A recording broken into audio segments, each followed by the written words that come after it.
இந்த மனம்ங்கிறது ஒரு குப்பை தொட்டி மாதிரி. இந்த குப்பை தொட்டியை அதிகமாக சேர சேர துர்நாற்றம் வந்துடும். அப்போ என்ன பண்ணணும்? ஒரு நாள் விட்டு ஒரு நாள் குப்பையை கொண்டு போய் கொட்டிடணும். இப்போ இந்த மனசுக்குள்ள சின்ன பிள்ளைகள்ல இருந்து 1ஆம் வகுப்பு படிக்க எப்போ ஞாபக சக்தி உருவானுச்சோ அன்னையிலிருந்து இன்னைக்கு வரைக்கும் எத்தனையோ குப்பைகள் மனசுக்குள்ள உள்ள ஒளிஞ்சுக்கிட்டே இருக்கு. இந்த குப்பையை என்னதான் எடுக்க எடுக்க எடுக்க எடுக்க உள்ள இருந்து ஊத்து மாதிரி வந்துகிட்டே இருக்கு. அதுதான் கவலையாக மாறுகிறது, அதுதான் மன வருத்தமா மாறுது, அதுதான் மன சோர்வா மாறுது, அதுதான் ஹார்ட் அட்டாக்கா மாறுது, அதுதான் ரத்தம் உறையுது, அதுதான் பிபி வருது, சுகர் வருது, எல்லாம் வருது, பைத்தியம் பிடிக்குது. ஒரு பொருளை அடையணும்னு நினைப்போம், எல்லாருக்கும் ஆசை உண்டாகும்.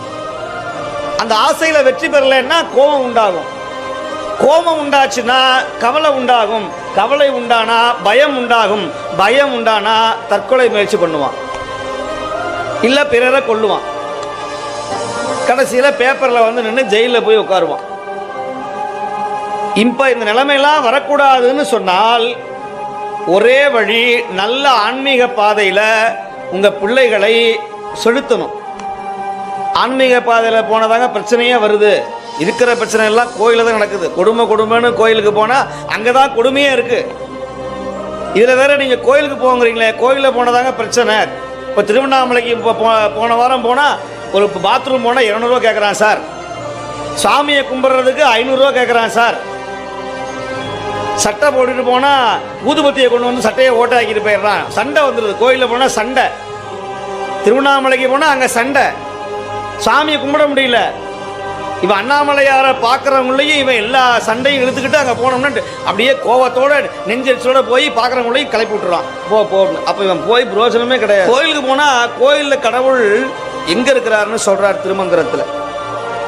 ஊனுக்குள் சிவன் ஒளிந்திருந்தான் என்று சொல்லுகிறார். சிவன் ஊனுக்குள்ள ஒளிஞ்சிருக்கிறான்ப்பா அப்படின்னு சொல்றார். அந்த தமிழை படிப்பதற்கு இன்னைக்கு தகுதி இல்லாமல் போயிடுச்சு. இப்போ வேதம் தான் படிக்க முடியாது, தமிழை எல்லாரும் படிக்கலாமான்னா இப்போ அதுக்கெல்லாம் ஒரு வயசு வரணுங்க. நாங்கள்லாம் அசைவம் சாப்பிட்றவங்க, ஞாயிற்றுக்கிழமை அன்னைக்கு நீங்கள் விழா வச்சிங்கன்னா, இப்போ அந்தியூரில் நான் வர்ற வழியில் பார்க்குறேன், நம்முடைய திருக்கூட்டம் எல்லா இடத்துலையும் ஸ்பீக்கர் வச்சுருக்கிறாங்க, எல்லாம் கேட்குறாங்க. இப்போ இவ்வளோ பெரிய 2000 வருஷம் பழமையான சிவாலயம் இருந்து இந்த ஊர் மக்களுக்கு இப்போ சிவாலயம் இருக்குதான்னு யாருக்கும் தெரியல. இவன் வாழ்க்கை முழுக்க என்ன பண்ணுறான்? ஆடு மாடு கோழி சாராயம், அடுத்தவன் சண்டை, வட்டிக்கு பணம் விடுறது, வீடு கட்டுறது, அடுத்தவனை சண்டை போடுறது, இப்படியே வாழ்ந்து சாகிறான். எதுக்கு பிறந்தோம் எதுக்கு வாழ்கிறோம்னு அவனுக்கே தெரியல. அவனுக்கு லட்சியம்லாம் ஒன்று தான், ஒன்று படிக்கணும், படிப்பு வரலையா எவனையாவது ஏமாற்றணும், கல்யாணம் பண்ணணும், ஈசல் மாதிரி பிள்ளைய பெற்றுக்கணும், அந்த பிள்ளைய வளர்த்துறதுக்கு அங்கே அலையணும். அது ஊதாரியாக போயிடுச்சுன்னா உடனே அவதிப்படணும், அவ்வளோதான். கடைசியில் உடம்புல வியாதி வந்துருச்சுன்னா டாக்டர்கிட்ட போய் நிற்கணும், கடைசியில் ஓன்னு அழுவணும், பரிகாரம் போய் செய்யணும், கோயிலில் போய் பரிகாரம் செய்யணும், அவ்வளோதான். கடைசியில் வெந்ததை சாப்பிட்டுட்டு நம்மளும் வெந்து சாக வேண்டியதான். அதுக்குள்ளே வயசும் ஆகிடும். அப்ப எதுக்கு ஆண்டவன் இந்த மனித பிறவியை கொடுத்தான்னு யாராவது யோசிக்கிறோமா? யாரும் இல்லை. இப்ப அடியார்களே நிறைய பேர் உணர்றதில்லை, முற்றோதெல்லாம் யாரும் வர்றதில்லை. அதெல்லாம் முற்றோதலில் போய் என்னங்க பண்ண போறாரு, அவர் அசைவம் சாப்பிடாதேன்னு சொல்லுவாரு, ஒரு புஸ்தகம் கையில கொடுப்பாங்க, நமச்சிவாய வாழ்கன்னு தேவாரம் பாடுவாரு, எல்லாம் 4 பொம்பளைங்க தேவாரம் பாடினா ஆடுவாங்க, அப்புறம் மத்தியானம் சாப்பாடு போடுவாங்க, அதுவும் இந்த சாம்பார் ரசம் தான் போடுறாங்க. அதுவே இந்த இடத்துல ஒரு மைக்கை வச்சு, ஒரு கையில் ஒரு சாட்டை, ஒரு பெரிய அண்டை நிறைய விபூதி, ஒரு 1000 எலுமிச்சம்பழம், ஒரு தாயத்து, ஒரு மைக்கை போட்டு சாமி ஆடி, கருப்பண்ண சாமி கருப்பு சாமி ஆடி, அங்கே வாசலே எல்லாருக்கும் ஒரு பிரியாணி அண்டா வச்சுட்டோன்னு வச்சுங்க. இன்னைக்கு அந்தியூரில் இருக்கிற 1 லட்சம் பேர் வந்து நிற்பான். இங்கே வந்து நல்ல சுட சுட பிரியாணி போடுறாரு ஐயா, பாய் பிரியாணி. கடவுளையும் கும்பிட்ட மாதிரி ஆச்சு. இப்போ என்ன பிரச்சனைனா, முதல் பிரச்சனை சிவபெருமான்கிட்ட வந்தா உன் குடும்பம் ஆடி போயிரும்னு சில பேர் பொருளை கிளப்பி விட்டான். சிவனை கும்பிடாத, தமிழர் தெய்வமே சிவன் தாயா.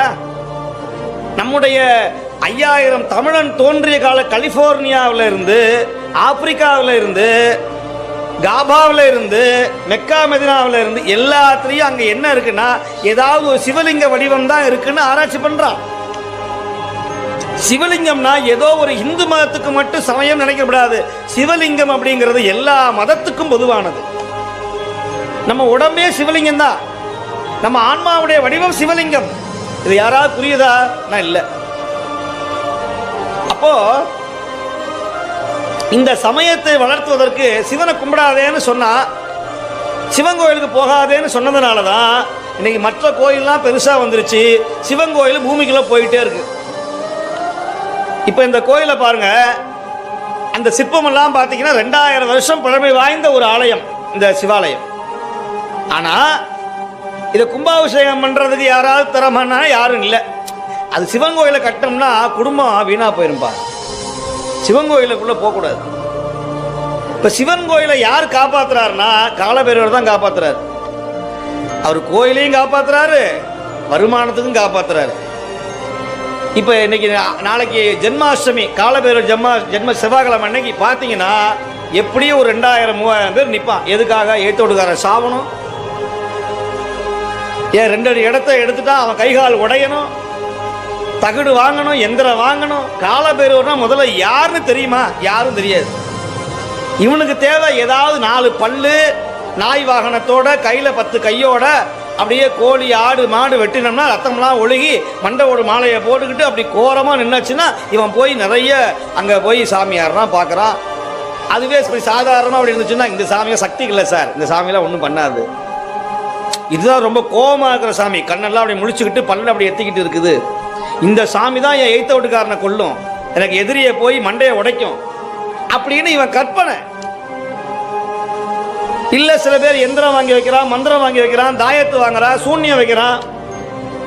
குறுக்கு வழியில இப்படி மனிதனுடைய, அதனாலதான் இந்த இந்தியா, இந்த தமிழ்நாடு இந்தியா ஏன் உருப்படாம போனது காரணமே இந்த மாதிரி மூட நம்பிக்கை பழக்க வழக்கங்கள் இருக்கிறதுனால தான். இது அன்னைக்கே எதிர்த்தவர் யாருன்னா ஞானசம்பந்தர் தான் முதல்ல எதிர்த்தார். அப்ப என்னையா பண்றது? முதல்ல நல்லபடியா ஒழுங்கா மனசை செம்மையா வைங்க, திருவாசகம் படிங்க. திருவாசகம் படித்தா மனம் செம்மையாகும்.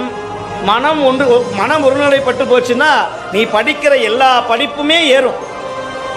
சுவாமி விவேகானந்தர்கிட்ட ஒரு 3000 பக்கமுடைய ஒரு புஸ்தகத்தை கொடுத்தாங்களாம். அப்படியே சுவாமி அப்படியே ஒவ்வொரு பேப்பரா ஒவ்வொரு பேஜா பார்த்துக்கிட்டே வந்தார். கடைசியில் புஸ்தகத்தை வச்சுக்கிட்டார். கொடுத்தவர் கேட்டாரு, சாமி புஸ்தகம் கொடுத்தவங்க படிச்சிங்களா? ஆமாம் படித்து முடிச்சுட்டோம்பா. என்ன படித்து முடிச்சிங்க? ஒரு 1/2 hour கூட கிடையாது, அப்படியே ஒவ்வொரு பேஜா திருப்பினீங்க. என்ன ரீட் பண்ணீங்க நீங்க? அப்பா ரீட் பண்ணிட்டேன்பா, படிச்சுட்டேன். அப்படியா? இங்க கொண்டாங்க புஸ்தகத்தை அப்படின்னு எடுத்து திடீர்னு ஒரு புஸ்தகத்தை திறந்து அதில் 658வது அந்த பக்கத்தை எடுத்து எங்க சொல்லுங்க பார்க்கலாம் அப்படின்னு கேட்டாராம். கடன்னு சொன்னார். யார்? சுவாமி விவேகானந்தர். 1500 பேஜ் இருக்கிற புஸ்தகத்தில் அவர் ஃபுல்லா படிக்கல, அப்படியே ஒவ்வொரு பேஜா பார்த்துக்கிட்டு தான் வந்தார். ரீட் பண்ணல, மனப்பாடம் பண்ணல, மெமரி பண்ணல. ஆனால் சோதிக்கிற பொழுது அந்த புஸ்தகத்தை எடுத்து ஒருத்தர் கேள்வி கேட்டாரா, இந்த பேஜில் என்ன போட்டிருக்கு சொல்லுங்க அப்படின்னு சொன்ன போது அதை ஒரு எழுத்து கூட பிழை இல்லாமல் சொன்னாராம் சுவாமி விவேகானந்தர்.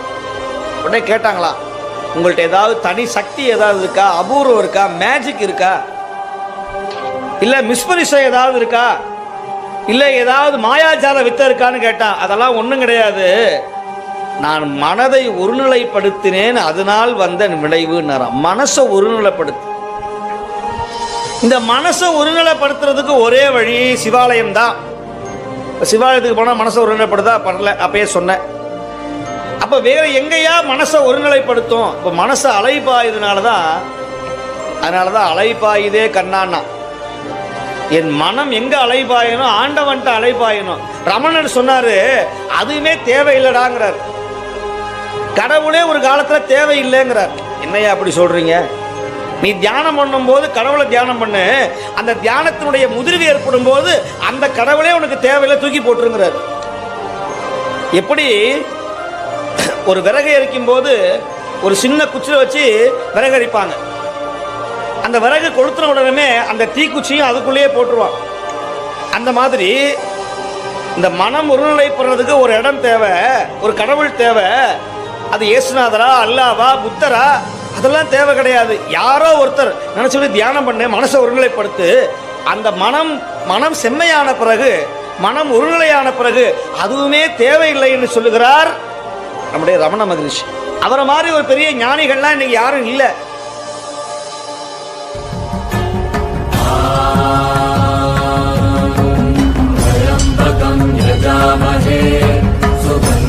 पुष्टिवर्धनम् पूर्वारुकमिव बन्धनात्